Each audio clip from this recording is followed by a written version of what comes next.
Hi,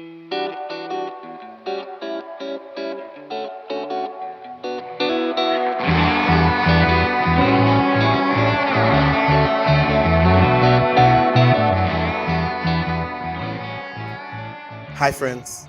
Welcome to Bar of the Conference. I'm your host, Derek Scott III. This episode is just incredible.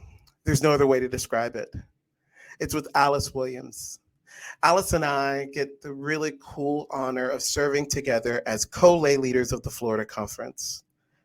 Now, if you know Alice, you know that she has an awesome resume. She's gifted, experienced, loved, and appreciated inside and outside of the church. She's a member of the LGBTQ community, and her quiet and effective way of leading is its own masterclass.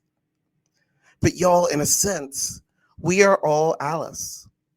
We're all everyday people sitting in the pews of local congregations, offering ourselves to the church and finding our place in this great story of Jesus. Well, that's Alice.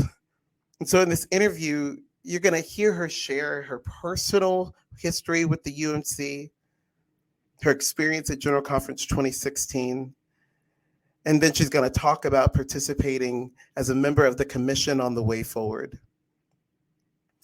I just love how Alice seems to be able to talk about what's happening in the church and then connect it to things happening outside of the church, and then bring it back to discipleship and humility and servant leadership.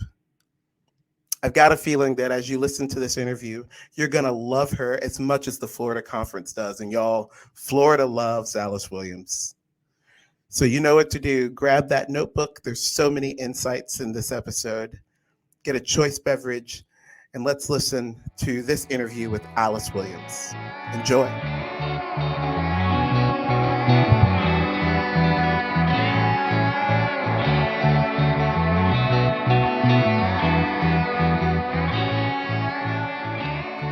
Hey, Alice, how you doing today? Hey, Derek, I'm doing all right. How about you? I'm doing great, and I just want to say how much of a gift and a treat it is to spend some time with you today. We talk uh, multiple times every week via text and sometimes calls, and being co-lay leaders. But this particular opportunity to hear from you and to hear a little bit of your journey as a United Methodist, particularly in these last few years, I think people listening are going to really love it. But I have been, this, I have been so excited about this interview. Like, so tell us a little bit about Alice Williams growing up in the United Methodist Church, figuring out how to be a lay leader, and any of the other things that it's just great to know about Alice. Derek, it's such a funny thing. My dad was Baptist and mom was raised Methodist. Dad went to church, but it wasn't a big part of his life per se. But mom's family was very much so. So when they moved to Florida and were trying to get established and whatnot, Dad said, "Well, the Baptist immerse and the Methodist sprinkle." He said, "I don't know, dunked or sprinkled, it doesn't much matter to me." So mom said, "Well, then I want to go to the Methodist church," and that's how it got started. And we were very fortunate. The neighborhood that we lived in, actually, this wasn't until I was probably 10 years old, but the neighborhood that we lived in um, had a church that was just getting started well, if you will, Pine Hills United Methodist Church. And it was in an area of West Orange County that was growing, and it was a lot of young families. So it was really easy for us to find our home there. The previous church was Pine Castle United Methodist, which has a long history as well. And I was pretty young though when we started going to that church, and mom was involved in things like the thrift shop and taught Sunday school, and mom and dad both bowled in the bowling league that they had. So church has always had a big part of our life, both socially as well as spiritually. So that was my connection to the church. And at Pine Hills, that was a big part of even my junior high and high school. That's what we called them back then. junior high and high school experience was the people that I hung out with a lot were the people that I was in MYF with, and we did a lot of stuff together. And I was in the choir and just different things in the church. So I was pretty much engaged. And it wasn't until after I got out of college, I actually stepped away for a while. But there was some reasoning for that. Um, I didn't realize it until I was in my early 20s. I guess I must have known to some degree, but I found that my missing piece, as far as having a life partner, was not necessarily in the direction that I thought it was going to go. I fell in love with a woman that I have been with now for 43 years. And we met through some friends. Both of us worked at Disney. And it was for me. It was pretty much as soon as we met. Uh, we were old fashioned from that perspective. We dated for a bit, but I knew that this was what I had been looking for. And because of that, and how churches tend to view lesbian relationships, I was a little leery of getting involved in the church. And it wasn't until 1984 that I switched jobs for a short period of time. I left Disney and was trying to get some more experience in a marketing role. That I just realized that I missed the church, and I'd heard people talking when I was at Disney about St. Luke's United Methodist. It was a young church at the time, and that they had a very active young adult group, and that there were a lot of young families, and that it was, just a kind of a fun place to be, and a lot of Disney people. So I thought, well, I'm leaving Disney for a few years. I had hoped I would always go back. But I want to keep those connections and whatnot. And I'll never forget it. I drove by St. Luke's on a Sunday night and saw cars there. And I thought, oh, Pine Hills Methodist used to have a Sunday night service. Maybe this is their Sunday night service. I'll just pop in and see how it is. Well, when I got there, it wasn't a Sunday night service. It was a Sunday night dinner. And I came to the door, and everybody was, kind of standing in line to get food and whatnot. And there were two lovely ladies that were at the door. And I said, hi. I said, I'm new. I'm kind of new in this area, which was true. But I am just passing by, and I saw the lights on and thought you all might be having a Sunday night service and was interested. And she said, I'll never forget, the lady says, oh, we're so glad to see you. No, this is just a Sunday night dinner, but if you come back on Sunday, we would love to have you and come to church service. And I did. And what was funny about that was there were people that I recognized that when I worked at Disney that were there, and I very quickly got engaged with some young folks that were in the choir and whatnot. And so that kind of led my way of being introduced into St. Luke's. Ended up teaching Sunday school and working with the youth and that kind of thing as well. And what was funny about all of that, though, is that there came a time when I was actually talking about hospitality and teaching in hospitality, how we at Disney do hospitality, but how we as a church do hospitality. And I reminded them of the very first time that I came, and they were having a lovely potluck dinner, and I was poor and really would have enjoyed having some of that potluck. And they meant well, but they missed an opportunity, meaning that, anytime someone comes to visit, find a way to make them feel welcome. Give me a plate, even though I didn't bring anything. Give me a plate and let me get a little bit of food and give me a little nourishment for the soul and the body. So anyway, so that was kind of my the way I got tied into St. Luke's. I've been at St. Luke's ever since 1986. Wow. Oh my, there's so much there. I can see you just popping in. Just popping I in. did. There's cars. I love And it. I had missed it. I had missed being in church. And Debbie and I had even talked about it. We were relatively new in our relationship at the time, and she had grown up in a congregationalist type church in Peru. She was born and raised in Peru, South America, Lima. Her parents, her father was Swiss and her mother was American. And they were connected to the American community there, and that was a congregationalist church. But she said, yeah, I've gone to the Methodist church in a few places that I've been to, but she said, I really would like to find one where I think we could feel comfortable. And for years we did. I mean, we were both engaged at St. Luke's, but it was kind of don't ask, don't tell, right? Um, and it was funny. We both did different kinds of things. I'll never forget when Reverend Bill Barnes, who was the senior pastor at the time, said to me one Sunday morning as I walked into church, he said, "Hey, Alice, uh, I'm going to blow your mind. You're not going to be able to think about anything I say other than this today." I said, "Well, what are you talking about, Bill?" He says, "Our leadership team has been making nominations for the leadership for next year."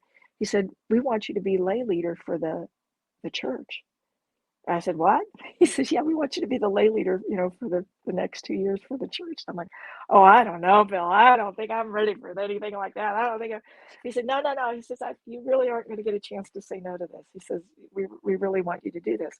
Well, that immediately threw me into a quandary because I hadn't had the conversation with Bill about Debbie or I. It wasn't that I was trying to hide anything. It's just my opinion was, and if I didn't know you that well, or there wasn't a need for me to talk about the fact that, I was in a committed relationship with someone who happened to be the same sex.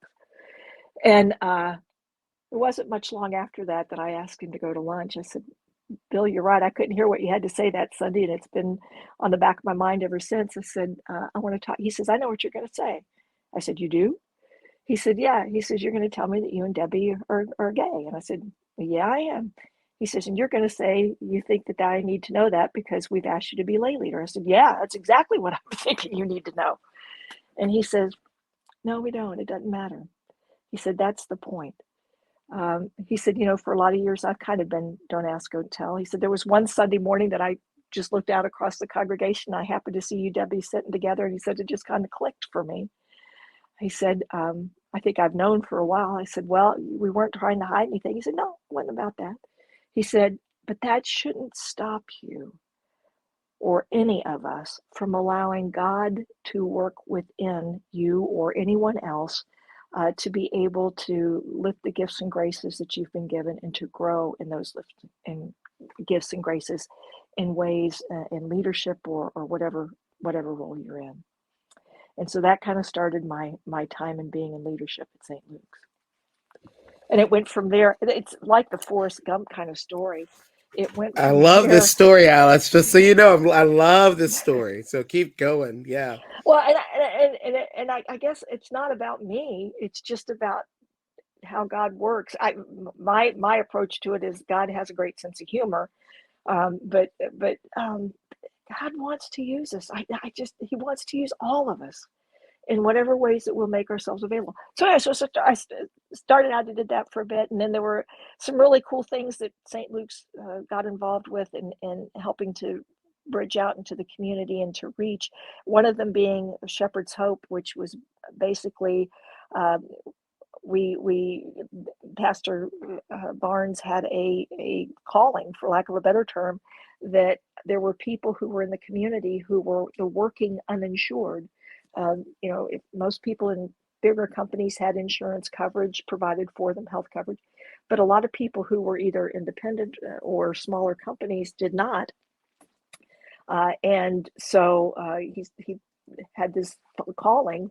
And I remember being there the night that about 300 people showed up to say, "Yeah, this is a need in our community. How do we help people find the health care that they need?" And we ended up starting Shepherd's Hope, which is now served over almost 300,000 people in the Central Florida community, and become a national model for volunteer healthcare for people who are working uninsured. Well, so oddly enough about that, I became the vice president of that when we first started. Then from that, got engaged in became on a hospital board here in Central Florida that was appointed by the governor because it fell under the healthcare district that we lived in. It was all of these crazy things that I kept thinking, "Lord, why are you opening these doors? What are what are you doing?" And Lord, I am not qualified to do this stuff. And it just seemed that every time something like that would happen, the Lord would say, "Would you quit and just just trust?" And so it finally got to the point where I was like, "Lord, if you'll open the door, I will try to be faithful to stepping in and that's kind of been where it's been. There's one other piece that I need to share too, and that is the last holdout for me was money. I had done fairly well at Disney. Debbie had a really good career at Disney too, and it wasn't that we weren't giving, but we were relatively young and worked hard for it, and it was hard for me to make that connection. All the other stuff, the time, the talent, but it was the treasury that was really the kind of hardest part for me to yield over. And I'll never forget one Sunday, um, there was a sermon on stewardship, and he brought $1,000 in $100 bills, 10 $100 bills, and he brought a kid up out of the congregation, totally unrehearsed. I mean, you could tell this was totally unrehearsed. And he said to the kid, "What do you do with this?" And the kid said, "Well," he said, I would think that if I had that kind of money, I would want to do some good." And I'm like, "Okay, good kid, good. This is good." And Bill said, "That's great. Yeah. How would you do good?" And you talked about, some of the things, somebody that could use, a bicycle, or somebody that could just different things. But then at the end, this kid, he just said, "But I know what my mom and dad would say. And my mom and dad would say that I'm supposed to give some of this back to God to use in ways that I don't know." And I thought, "Oh man, you just nailed it for me." And it was in that moment that Debbie and I both kind of looked at each other, and we both just went, "You know what? We can do more." And it totally flipped, Derek. I kid you not, it totally flipped how we looked at money. We realized it really wasn't ours, that we're just the pass through, right? I mean, Mm-hmm. that we have a choice, and we've been given the opportunity and the stewards of what we've earned.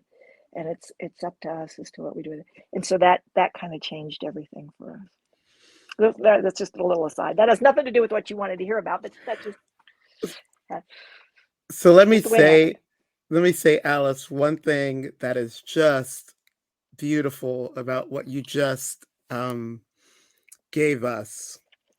Alice, I love everything you just told us, because Bar of the Conference is a conversation about things that are happening on the floor of General Conference, the people, the issues, all of that. But the people, and we are not like professional delegates. Like we are real followers of Jesus who pop into what looks like a night service and randomly gets invited into leadership because people see things in us that we weren't so sure were there.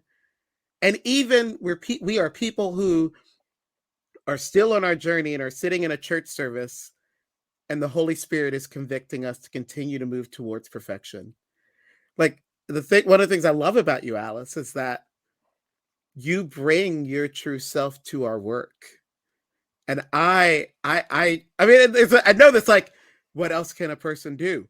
There's not everybody does that. Not everybody brings their true self to the work. And I remember we were just a moment ago just getting into this conversation, and you're like, you're calling this episode "A Coal Miner's Daughter Goes to General Conference." And I'm like, that's probably going to be, I'm thinking to myself, that's probably going to be the title of this episode, because it's real people sitting on the floor, sitting at these tables, sitting with legislation, trying to be faithful with the witness and the ministry of the United Methodist Church. And particularly as laity, we're trying to play a role. We're not clergy. We're not necessarily paid to serve the church, right? But we're just trying to be faithful with the opportunity we have as United Methodists to advance the mission of Jesus in the world. And you embody that for me so much, Alice. I just need to say that out loud. So I love it. I don't even know what to say to that. But I will come back to the whole thing about General Conference. That ended up being such a funny thing too, because I literally so did the lay leader thing at St. Luke's, ended up doing the lay leader thing at the district, and doing that, I had been a member to annual conference So I'd done a little bit of that. And I found it fascinating how the workings of the church and how different it was from being in corporate America, that kind of thing. Mm-hmm. But I'd heard people talk about all the things that were happening at General Conference. And then in 2012, the General Conference was in Tampa. So I volunteered to work it because I just wanted to see what that was about. And I thought to myself, I think I'd kind of like to go to one of these to understand what that experience is like, right? Mm-hmm. So all I ever wanted to do was just to get my name in the hat and see if I would like to go to a General Conference. Well, worked in 2012, threw my name in the hat for 2016, and lo and behold, I get the opportunity to go. Mm-hmm. Having very little true understanding of what it meant to be a delegate going in. And also just wanting this to be like, a one and done kind of thing. I understand now that there are people who have gone multiple years or are regulars, if you will, to Mm-hmm. General Conference. And thank God we have people like that, because you need kind of a mixture of people that have some clue of what they're doing, because that's where the business of the church gets done. But then you need people that don't. I certainly was someone who didn't. So, and you were there too. I was there, and I remember sitting in the new delegates Yes. meeting that everybody was sitting in. It had been scheduled, and we're just sitting waiting for it to start, and nobody seemed to come in, and we're all kind of like, what's happening? Is there actually something? And you can tell me the answer to this question, but I recall a person jumping on the mic saying, I just went and talked to somebody. They're sending somebody right now. Somebody's down. That's right. Do you remember Yeah, who they that didn't even was have. that did that, Alice? Who did that? It was me, if I remember right. It It was totally was. because we were all kind of, there was this room full of, these were all new delegates from all over. My Disney thing kicked in, right? I'm like, because people were starting to get uncomfortable. We were waiting, like, what's going on? The professor, like in school, if you were in college and the professor didn't show in 15 minutes, do you stay? Do you go? Kind of thing. Right? And so I was Yeah. like, I did. I'm right outside. I said, y'all, we're sitting in here. What are we supposed to do? And anyway, yeah. And then they did send somebody in, and it was somewhat helpful, but still, here we are in Portland. And the thing that was a little different for me, I ended up staying at a hotel that was away from, ended up being away from everybody, because I wanted, this is going to sound funny, but I love to cook. And so one of my relaxation things, and everyone had told me about how stressful these 10 days are, and that you're going to need outlets and that kind of stuff. So I told Debbie, I said, I'm going to get a residence inn or someplace where it's got a kitchen and the bedrooms together. And so I did. And here's the cool thing that happened with that. This is the way God works for me. I mean, it's just so amazing how, it comes out of nowhere that he will create a blessing or whatever. I ended up staying at the same place that all of the interpreters and many of the delegates from Africa, some of them ended up staying. And what ended up happening with that is, so I cooked my little HelloFresh meal that I had delivered there or whatever, and then I would go outside in the courtyard, as would they. It became this kind of a routine thing, and we would sit and share our meals together. And I got to meet people from all over the world. I don't know that would have happened. Maybe it would have, but I don't know that would have happened in that same way had I stayed in one of the closer in hotels and been more with our delegation aware. It just was it was just this weird added blessing. So we're at 2016, and all this stuff is going on. And in a little bit of background there, even our delegation at that time was kind of split. And you'll remember this, and we had some leaders in our delegation who were very well known in the denomination, had voice and influence. And it was kind of this fascinating thing to watch the politics, I guess you'd call it that, the politics of all of this, and the networking and all of that. And it did remind me some of corporate world, but to see it play out in the church world, and there was grace, there was a lot of grace, but there were moments that they were so eye-opening to me. There was a moment when some of the more progressive, the RMN folks, held a kind of my words, a protest, if you will, and they were I don't mean this in a derogatory way, but they were laying on the floor and they were hogtied and they were showing about how bound they felt. Well, that's the first time that I had seen anything like that, and it broke me. It broke my heart those were my many of them, my LGBTQIA brothers and sisters that were speaking out against the church that I had loved and grew up in, who were bound. So I got it. I got that. And then there was another really beautiful, beautiful moment when we were in conference, and it must have been known because I remember the bishop that was presiding, as soon as it started, said, this is a moment. And there were some folks from the LGBTQIA community that came through, and they sang this song about, we are here, we are loved, and it was one of the most beautiful moments. And I thought to myself, this is where we can make change, and this is where the church is speaking, and this is where we are, the Holy Spirit is moving, and God is trying to talk among us, right? So there was all of that was going on. And of course, then what happened at the end of that 2016 is that we were just at this impasse that we just could not. And it was one of those moments where you just were like, what do we do? And someone stood up and said, bishops, we need you to lead us in this moment. Now, a lot of what my work, I didn't get a chance to share that with you, but my personal work was spent in human resources with the Disney company, which afforded amazing opportunities to work in some really amazing ways, big ways even, with executives at Disney that were we were opening parks in different countries, and big projects, big things, So and union negotiations and that. And so I knew a little bit from the work that I had done about what it is to be at an impasse, and that kind of thing. And I really felt it in that moment that we were a organization that was truly struggling with, what do we do next? And so we looked to our leadership, which were the bishops, and you could see on the bishops' faces, okay, yeah, we're the leaders, but honestly, we're not sure what to do either.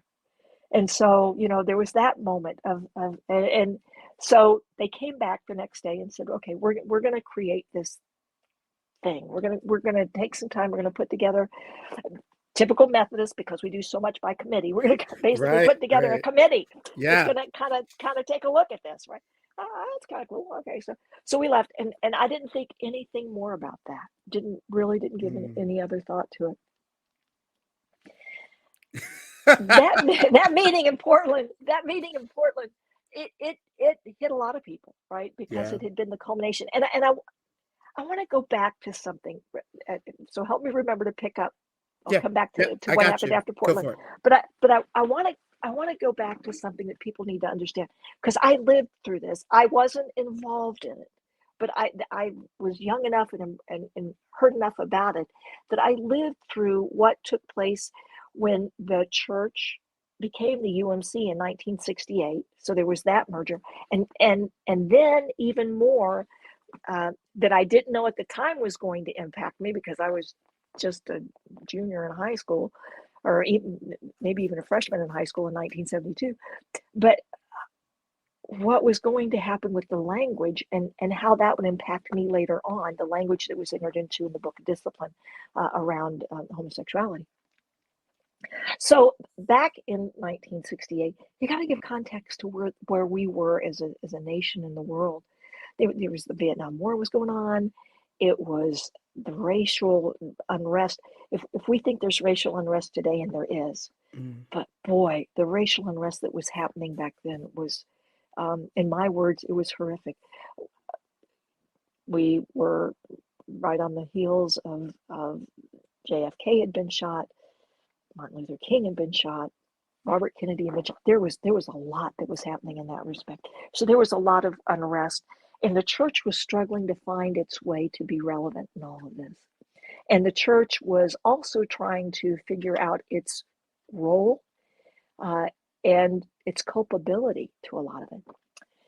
For the LGBTQ community, there was a lot of stuff that was going on then too, because not only did you have the racism issues, but you also had people like Madeline O'Hara, who was coming forth and saying, we need to separate church and state even further than what it is, and because when I grew up, that our school every morning we said the Pledge of Allegiance, and we had a moment of prayer or silence, right? We had voices like Madeline O'Hara who said, take that out of the school completely, right? That doesn't belong there. And so we did, right? That happened. So the church was really struggling. And then the issue of homosexuality, you had Harvey Milk and what happened with him being assassinated. You had, this was just a little bit before, but the Stonewall riots that came a little bit later on. But that movement of where do we fit if we're gay or lesbian? At that time, primarily gay or lesbian. Bisexual, transgender was even more out there, right? In those moments. Yeah. And where does all this fit, and where do we fit into society? And we're trying to find our voice. And so there was all of that. And then you had people like Anita Bryant in Florida, who was a former Miss America, who was singing "Come to the Florida Sunshine Tree" for the citrus industry, and having a voice that way, but who was also very, very anti-gay, very, very much so. And you had people in South Florida in particular that were trying to lead the gay rights. And so I grew up in all of this that was happening, right? Fast forward, I go to work for Disney.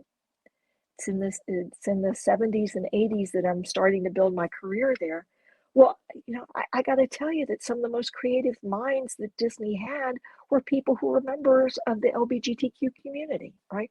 And so this was a company who was based on promoting the family values, but was also struggling with its own understanding and acceptance and identity of what do we do?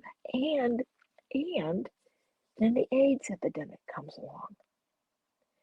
And so at work, we started losing some of these creative, amazing people to this weird, unknown virus thing that we couldn't figure out or know, except that it was hitting the gay male population primarily. And we started to see the divide that caused in churches and whatnot, because we didn't know how to respond, right? And I was at St. Luke's, where there were a lot of people who were in the entertainment industry, and we were feeling it from a personal loss as well.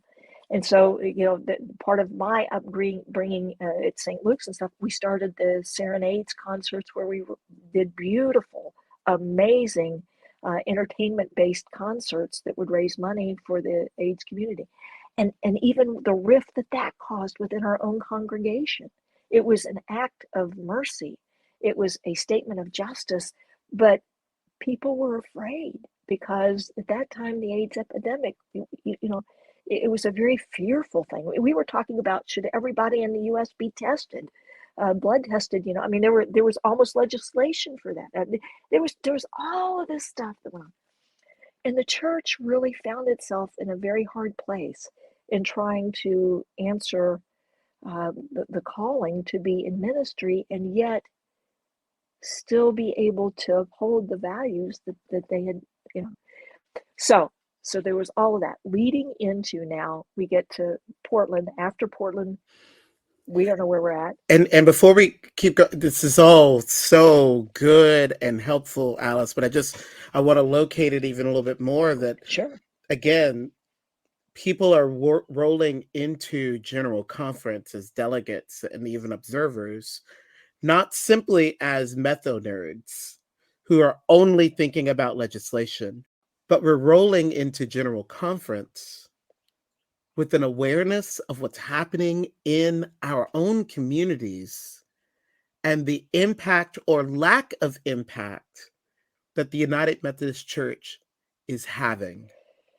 And a desire, I think, at least maybe not everybody sees it this way, but how do we link the polity to what's really happening on the ground? So when I went to Portland, when I got there, there was a package from St. Luke's that was at the front desk for me. And when I opened it, it was cards and letters from Sunday school classes, from various people, kids had drawn little hearts, all saying that they were praying and hoping for us. And my church knew I was out. My church knew, uh, and that there were even some that said they were praying the blood of Jesus' protection over me while I was there. You're right. We walked into this, many of us, especially me, not fully understanding how ingrained, let me put it that way, how ingrained many in our denomination were about this specific issue, and how important it was for them to hold on to their position, whatever it was, but their position. Now, I came from a church that was much more open, much more, some would say they use the term progressive, but we weren't. St. Luke's is not a progressive church even to this day. We lean maybe a little more inclusive, but we're not. I have very dear friends at St. Luke's who, and it's very hard when you isolate issues too, right? Because people may be more conservative on one issue, and yet much more liberal on another kind of thing. So we're a vast church. And I think it's very, very much representative of kind of what I walked into at the general conference. But no, we were not the nerds in the polity. And it was even interesting to see how I don't even know that a lot of the bishops were necessarily prepared for that too. Right. I can remember one very heartbreaking moment when a bishop was accused of sending not secret messages because of the way they were tapping their pen on the on the desk, and thinking to myself, is this really what we're about? And is the suspicion and the distrust so great that people are seeing that? So and then I also learned while I'm there about how different factions or groups, they try to cultivate people that will follow their lead or follow, and it's providing cell phones for people when they come here so they can, or providing lunches or dinners for folks, so they're not having to pay money out of the per diem that and it blew my mind. I never thought about that being at play in the church. And it was wonderful because it also helped me to understand, the different central conferences and just how difficult it is because they're in a different place than what we are with this. I served in the episcopacy side of some of the legislation, and I ended up leading a group around some of the legislation that had to do with as fate would have it, would have to do with LGBTQ inclusion. And there were 16 of us in my subcommittee, and we had, it was some crazy, like 250 pieces of legislation to get through. And so there was a lot of debate about whether we would be able to do it. Well, by golly, we did. We broke it up into and dealt with it in what I called a compartmentalized. We managed to.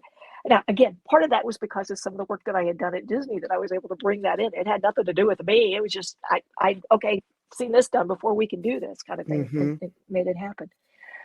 But I remember very, very much some of the conversation. I walked into that last day of our subcommittee meeting, and all this legislation, and we'd saved the hardest for last.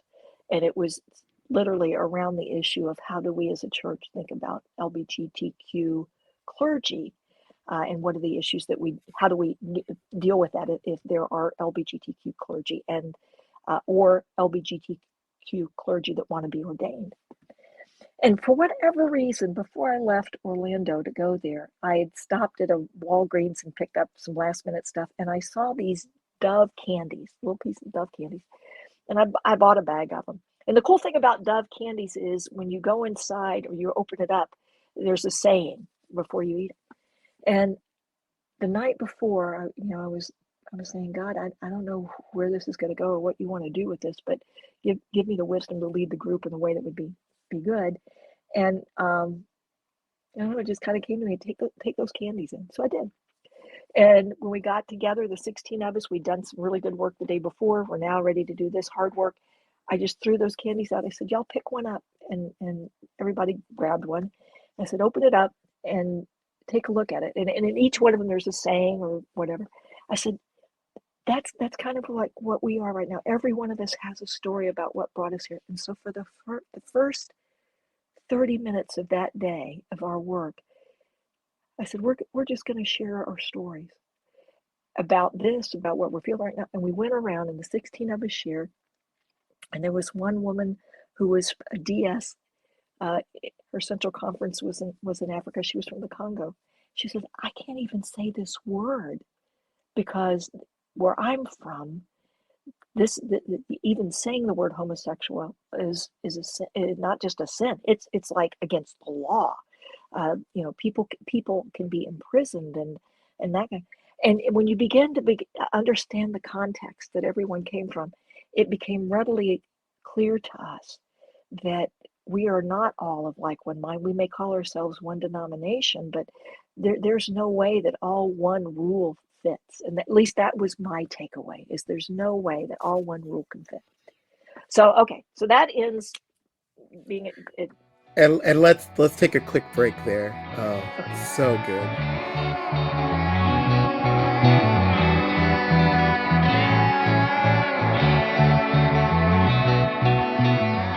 So Alice, you were invited to be on the commission on the way forward. So as I left general conferences, like I was telling you, it was clear to me that one size was not going to fit all for this if we really were going to try to find a way to bring unity to the denomination. So we get back and they talked about this 32, or they were wanting to put a commission together, and my bishop had come to St. Luke's and made a statement, if you will, about inclusion. It was kind of the first time that he had ever had the opportunity to kind of share that. It was Bishop Ken Carter, and in his own journey with this, and where his thinking was, and at the end, I don't know, he said something about that they're looking for people to be on the. I said, Ken, if I do this, you need to understand, I am not the poster child of LGBTQ. I've been in a few pride parades in my life, maybe one or two, but that's not who I am. He said, I don't think that's necessary. So anyway, so I wrote a little thing, off it goes, and I don't hear anything for a bit. And then I get this letter. And it's a letter from a bishop who I don't know, that says, we've been tasked with putting together this 32-person commission, and we would like to know if you would be willing to do it. It'll probably run for a year to 2 years. We are putting together the outline for it, but would you be willing to do that? And I thought, well, Lord, I said, if you open the door, I'll stick my head through if you really think I can do something with this. But again, I even in that letter or the thing that I wrote, I said, I am not the poster child for LGBTQ. That is not who I am. You need to find other voices. That would not be why I would be there. I have been in negotiations with unions. I've done that kind of stuff. I've grown up through the church, but I'm not the. So it ends up that I am one of 3 people on this 32-member commission that's going to spend the next 18 months working on trying to figure out what a way forward would look like. The other 2 folks, one was Reverend Matt Berryman, who was the director for RMN at the Reconciling Ministries Network, and the other was wonderful pastor from out in Cal, Nevada, Brian Atkins. Both of these gentlemen, I just absolutely loved and am so grateful for. Now, here's what I got to tell you: there are a lot of other people who could have represented LGBTQism better better than me. I know that. I know that. And I think though that there was a role that I ended up playing, and it was, my words, being able to be a moderate voice in this. I didn't see it. I didn't ask for it. I didn't understand it, but it became more apparent to me because there were moments when we would be in debate or whatever. And I do believe that when things like this happen, all of us have, my words, roles that God wants us to play, right? I mean, I have to believe that. I have to trust that. In the world that I worked in human resources, at Disney, we believed a lot in a thing called appreciative inquiry, where you build on the strengths of what you have, and every person that's in the room is there because they have something to give, and so I kind of came into this with this, that even though I may not understand it, there would be something. Well, we would be in these moments, and for whatever reason, I understood the traditional perspective well, and in some ways had grown up in that. And so I was able to balance that with being an openly LGBTQ person. So there were moments that I could see why I was there, and then there were a lot of moments that I was like, Lord, I don't know why you got me here. But all of the training that I had been involved in with Disney, and all of it all did come to play. The HR background that I had, all of that came in to play at some point or the other. As it worked out, I ended up leaning more towards the notion of the one church plan. So I actually got to help craft that, got to help write some of that plan. And I am grateful for that experience because I still believe that there's a lot about that is viable for where we are as a church, because the one church plan enabled the choice for people to have choice. What it would do would be to basically remove the language, the harmful language we call it, out of the book of discipline, but would allow for every pastor, clergy member to be able to live into their consciences to where they felt God was calling them. And let me say that, and I stated this with the commission, and I've stated it in numerous places. I absolutely believe that God calls each of us in unique ways, and that I believe there is room at the table for, and you can use that metaphorically to say the communion table, as well as the table of where we come together as the United Methodist Church, that there's room at the table for all of us with those voices, and that we should honor that. So a lot of people would say, how do you do this? But I don't have a problem with a clergy member who feels that they are called to a more literal translation of the Bible, and adhere to that. I don't have, where I have a problem is where that prevents someone else who God has spoken to or who God has created just as equally as a heterosexual person, from being able to live into their calling, or being able to live into their ability to experience growth. We call it sanctification in the church, because of their sexuality, whether they're gay, whether they're bisexual, whether they're lesbian, whether they're transgendered or whatever. That's where I have a problem, is when the church says you can't do that. Yeah. So the one church plan for me was where I thought we would go. And so when we went into 2019, and Well, before we go to okay, 2019, let's okay, because okay. I want you to take us into, to the degree that you can, into the room.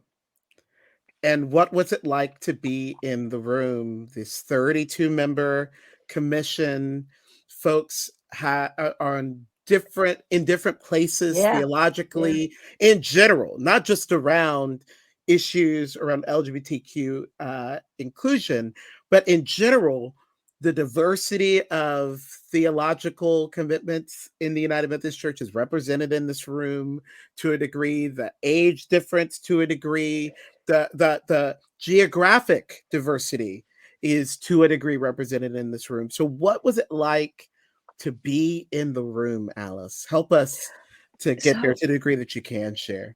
so coming in, I came in with two kinds of mindsets. One is the mindset of the role of being a member of the commission on the way forward and the role that I was supposed to play in that.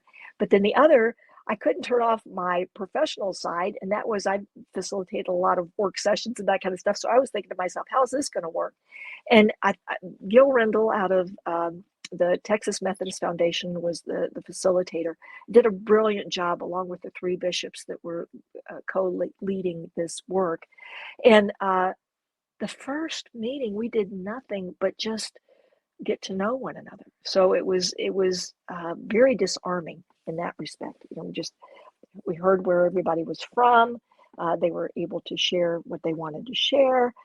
So we built a lot of relationship. That was the first meeting. It was a little tense at first because you knew that people were coming in. Some, I've got my stance, and this is, I shall not be moved kind of thing. There were others that came in just, I don't know. I'm not sure why I'm here exactly, but I'm here and I'm happy to be here. There were cultural issues. The people from the Philippines, the members that came from Africa, some of them, it took 3 to 4 days to get to where we were meeting, to what we were doing. So they were already, just kind of exhausted, if you will. So yeah, we were a group of people that were, I would say the representation really wasn't that bad. I would have wished maybe there were more LGBTQ voices. There were only 3 out of the 32, but we had a lot of allies, a lot of folks that either had family members who were gay or lesbian or transgendered. We had folks that were very traditionalist, had been brought up in the church. They were younger, they were older. We did not have any young youth there. And I think that's probably, I think that was a cautionary thing. I think there was some protectivism to that because they were fearful of how this could go. So what was it like to be in the room? There was an agenda. There was prayer every day. We had a devotional, all of that. There was agenda that we followed. There were moments that were hilariously funny. I'll share one with you because it will live with me always. We did the devotionals, and this particular day, Galatians 5 happened to be the part of the devotion, and they handed out, just at random, went around and handed, like, I don't know, 5 people to read scripture, and it ended up that I was asked to read. It was the part of the scripture where Paul, in his frustration, basically, and then the translation that I had, I believe it was the Amplified version that they gave me. I would just assume that basically you were, it was all cut off. And rather than you worry about circumcision, I would just rather that you were basically all cut off and made eunuchs or whatever. And I thought, oh, this is really good. Have the lesbian woman read about emasculating men in scripture. And the room fell apart. I mean, it was, and Wow. there was no intent to it, but it was just funny. So there were those moments. There were Mhm. tense moments. There were moments that I was absolutely shattered. And there were some moments that I'll just share this. There was one moment where it hit me so hard about what we were doing. 2 actually. One was we were in a subcommittee meeting at the Reynolds building in Charlotte, and we were sitting outside having lunch. And the way the lunch was set up, there were tables of 4 people, and I was sitting at a table with a bishop across from me and 2 diametrically opposed individuals on the other side. And one person looked at the other and said, very just out of the blue, said, I could be in a church with you. I could be in a church with you. And the other person said, well, I appreciate that. I'm not so sure that I could be. I think your net needs to be a little wider in order for me to do that. But what wasn't said, but was very clear, was that they couldn't be in a church with me. That I would never be a part of that. Their belief was so strong. And I sat there for a moment, and the bishop across from me, who I didn't know that well, I could see the color drain from his face, because he didn't know what to do in that moment. And it was probably, we'd gone back inside maybe 30 minutes later. He came up to me and he goes, how do you do it? And I said, what are you talking about? He said, you realize what was said out there? I said, yeah, I do. He said, how do you reconcile the fact that, he was basically excluding you? And I just looked at him and I said, what do you think's been happening for the last, for years? This is not new. Now, my experience is probably very different, because I've been very privileged and I feel very supported in a lot of ways. But make no mistake, if you are LGBTQ in the church, any church, you are going to experience being disenfranchised, being marginalized.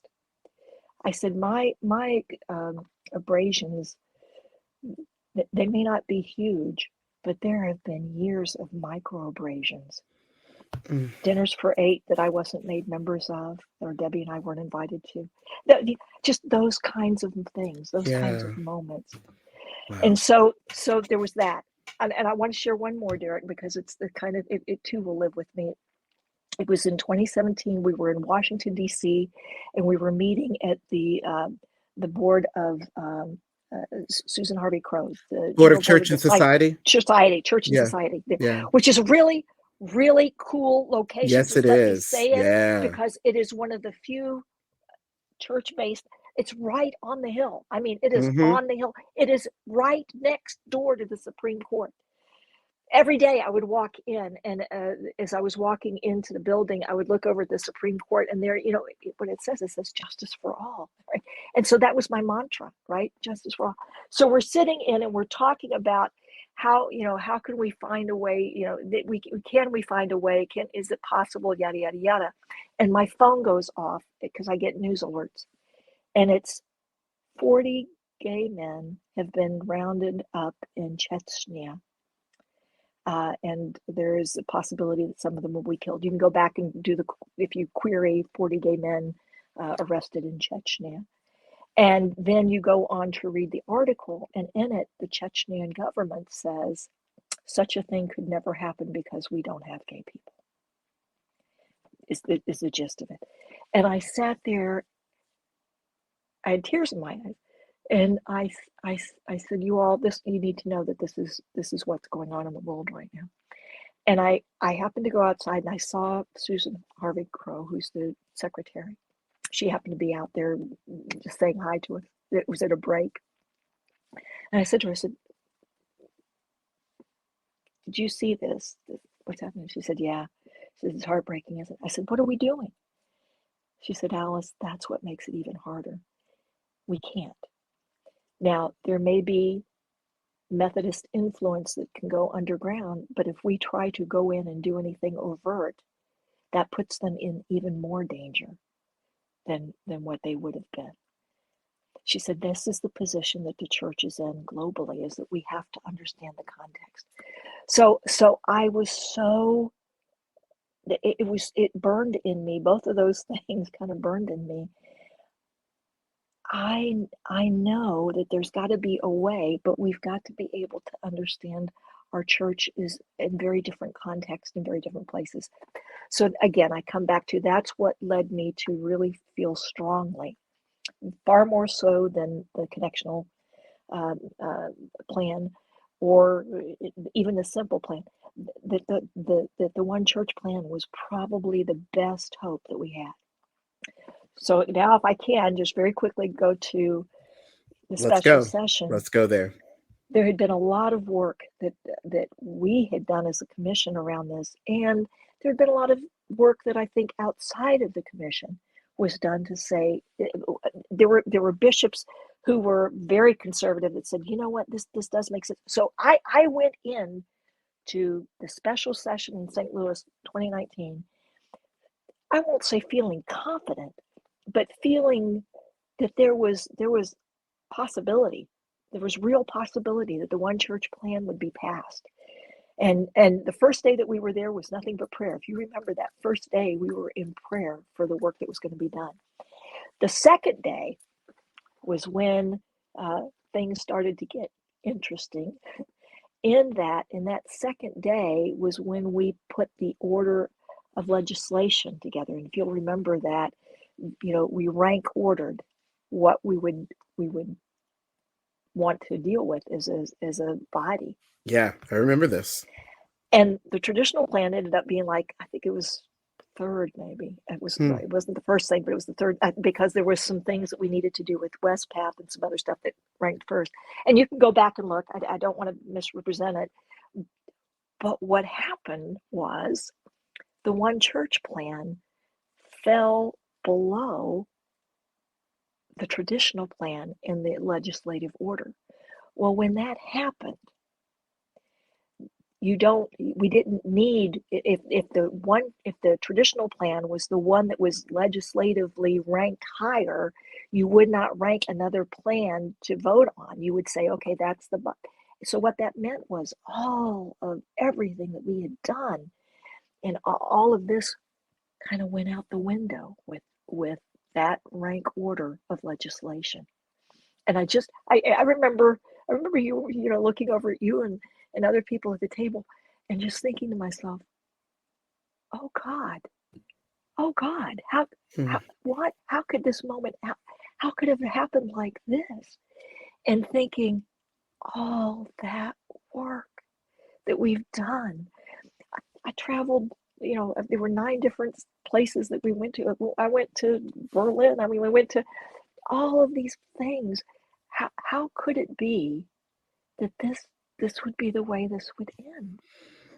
It didn't even get really what we felt was the light of day.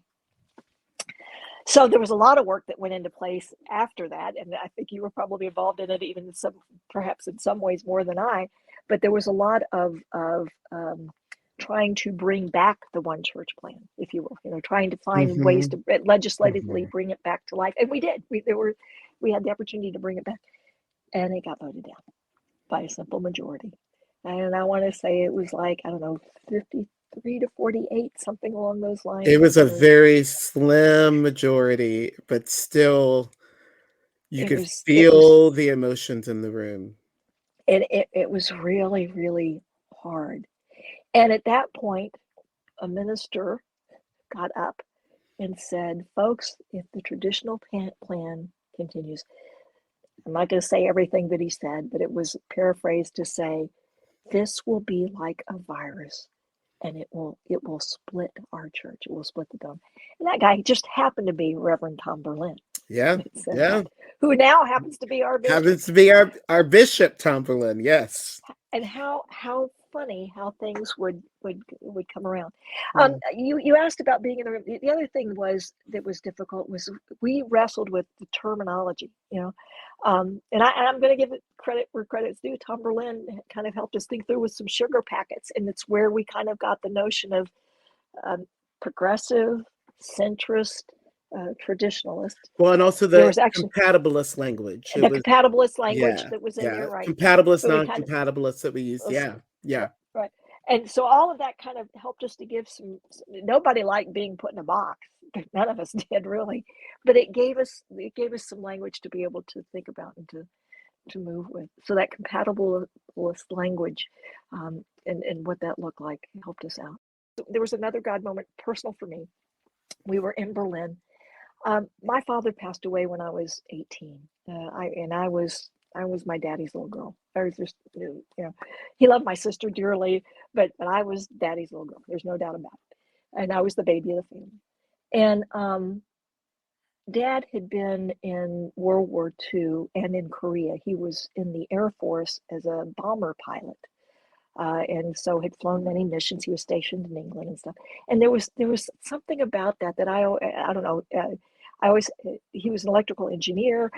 I related to that. I was geeky. I was a geeky kid, and I related to all of that. And after he passed away, his co-pilot for most of the missions that he was ever flew heard about Dad's passing and ended up reaching out to Mom. And basically, I have a complete listing. It was this co-pilot's way of dealing with some of the trauma that he had been through. He put together all of the missions and everything that my dad flew. So off we go to Berlin. We're at a Methodist church in Berlin. It's a Sunday. We've been to church there, and they invited us for lunch afterwards. And I'm sitting at this table with two very lovely older ladies, both of whom are in their 90s, and both of whom were children during World War II, and both of whom lost their homes because of the bombing raids that my father flew. We narrowed down the time. I mean, and I sat at this table with them, and we just kind of, I said, my father was changed by this. He was doing his duty, and it's true. My father was a very genteel man, but he couldn't talk about the war much, and I'm sure a lot of what he did was terribly bothersome to him.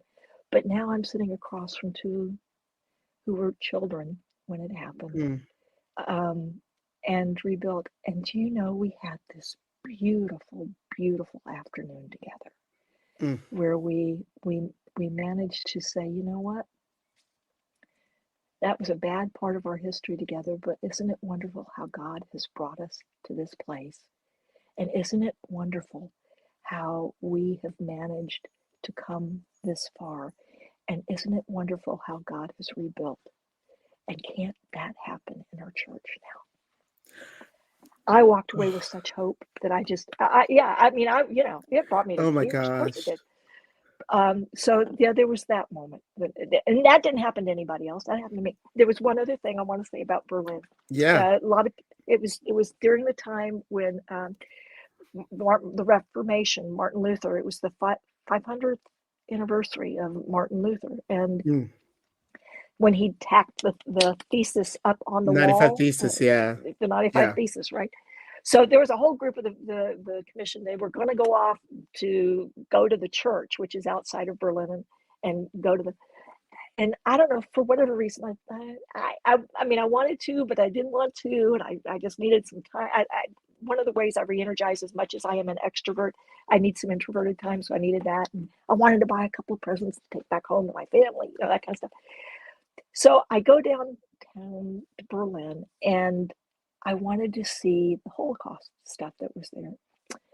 Well, at the same time, what I didn't realize is the museum that was right there was hosting all about Martin Luther. So I went in and I actually saw some of the writings of Martin Luther. So where they might have gone to the church, I actually saw some of the stuff. I was this whole wonderful thing. So I spent a Yeah. couple of hours there, did that. That was really, really cool. And then I went over to the Holocaust. What they've done is they've taken it kind of like our Vietnam Wall, sort of, kind of, but I mean, it tells the story of the Holocaust. And I got to one place, and it hit me. I had forgotten this part of history. Not only did the Nazis imprison the Jews, but there were 100,000 gays that were given pink triangles. Yeah. That were Yeah. imprisoned as well, and many of them died. Mm. And whether they were Jew, whether they were Christian, whatever. And I thought to myself, this is part of the story that doesn't get told enough. That Right. this has been issues that we have been facing for years, and it just humbled me. It just and so I walked away from that thinking, God, I may not have been the best voice, but boy, I'm so grateful for this opportunity to have at least tried. And that's what I would say to you, Derek. For me, that's what it was like. I don't know that I made a difference, but at least at least I tried, and I was given that chance to try. Alice, this is as much holy for me as it is informative, and inspiring. And I've got you. We're already over time, so I just want to ask you just a couple more questions quickly.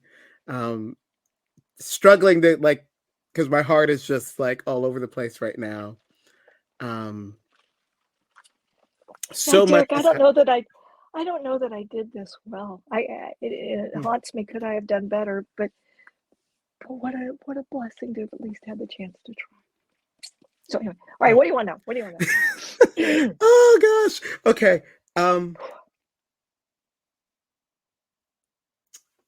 The story you just told a bit ago, where you're sitting with these two women who were victims, true victims, um, of World War II.